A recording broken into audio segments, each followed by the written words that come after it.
Isolation is the beginning of transformation, bro. If you think about it, it goes isolation, introspection, implementation, and then integration. Like, I just came up with that while I was journaling, because think about it, bro.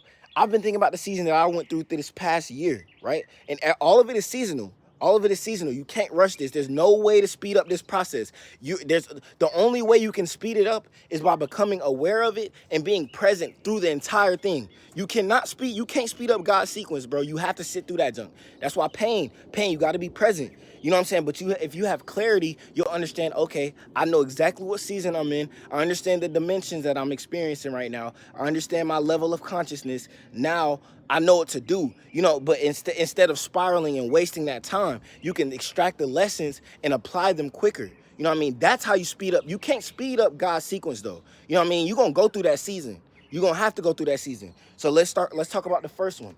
Isolation. Boom. People switch up on you. Family, friends, all that. People leaving.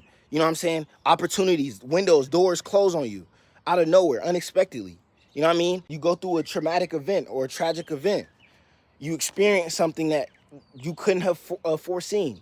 Boom, you're isolated. Now, at this exact moment, this is where real pain sets in, and you have no way to run from this junk. Now you have to sit with the person that you are in this moment, and you have to face reality. This is those times where you walking through crowds, or you going in the cafeteria, you just seeing people, but you still feel alone. Like, you still feel like it's just you. Okay, boom.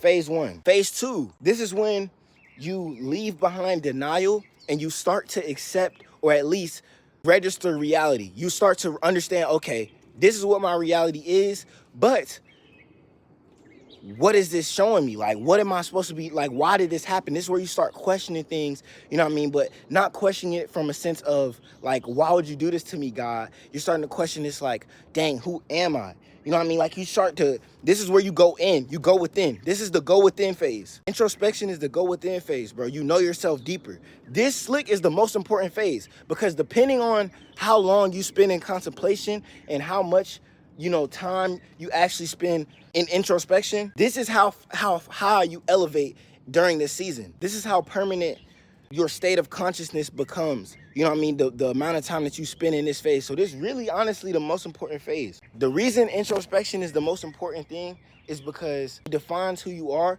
and what you're becoming. Like, because if you go back and what you should be doing, start journaling and tracking these things, you'll see the transformation in real time from the day to day to day. And then you start actualizing your potential through this process. But you have to spend the time in the fire. You have to be forged by whatever you're going through. Okay, boom. This leads us into clarity. Boom, clarity. Clarity allows you to implement these things that you've realized, that you've come to understand. You know what I mean? Now you're not knowing things, but you're understanding them. And then you begin to apply this knowledge and understanding, which is wisdom. So from the pain, you start to gain wisdom. You start to gain higher perspective. You start to overstand. You overstand everything. You overstand that this is a system. This is an event within an event.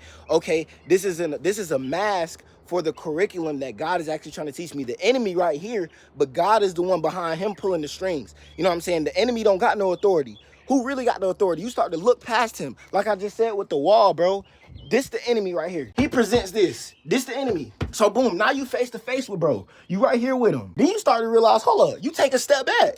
You like, hold up, twin. This just a wall. This a part of the house.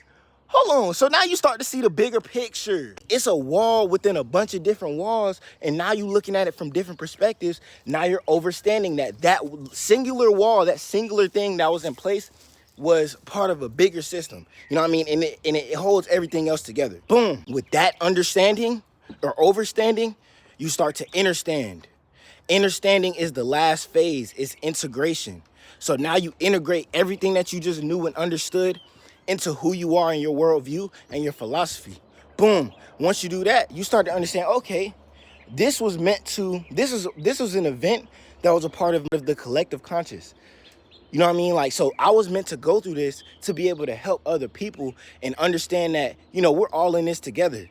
So now it's like, okay, I actually was never in isolation. I just had to spend time getting to know who I was to be able to impact other people. You know what I mean? Because now you can empower others. Now you can use your gifts and the things that you went through in order to make a change in the world. But making a change in the world only starts with the man in the mirror.